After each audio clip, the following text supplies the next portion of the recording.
everyone! Luto tayo ng pasta. Alam niyo yung pasta, ang gagamitin natin yung spinach pasta. Spinach Asian pasta. So, ang ingredients natin ay yung of course yung pasta at may chicken tayo at garlic at onions. Of course, mayroon tayong mushroom and mayroon tayong all-purpose cream at mayroon tayong cheese.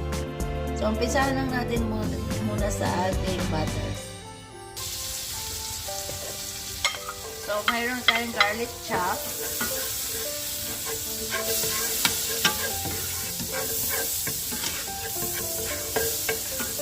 So, susunod na kagad natin yung ating fresh onion.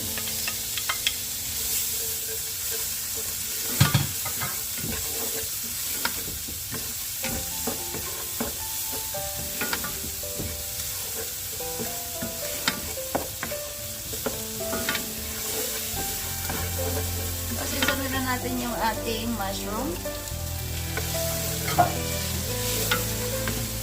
Mushroom. Kahit anong mushroom pwede, basta makain lang, of course. So, luto natin yung ganyan muna.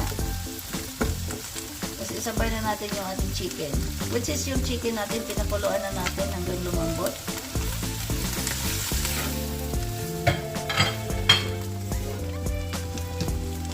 So, of course, timplahan lang natin ito ng spices natin. So, brown pepper, garlic powder, at parsley.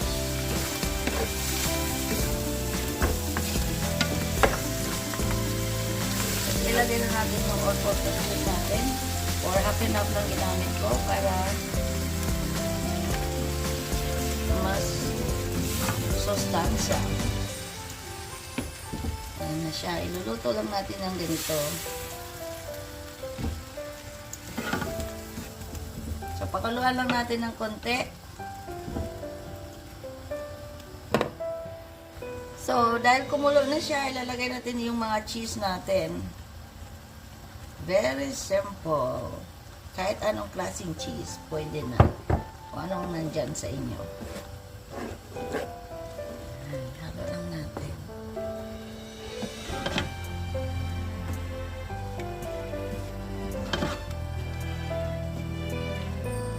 So, pag nahalo na natin, dahil kumulo na siya at ito yung pinagpalambot natin kanina na spinach noodles. Okay, ihalo lang natin yan. Halo lang natin. The slow heat. Halo natin maigi. Mix it very well.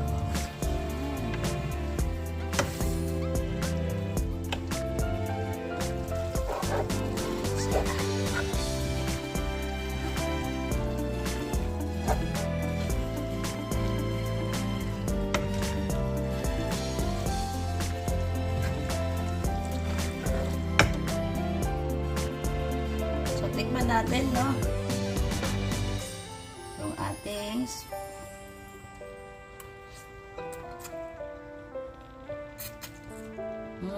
sarap.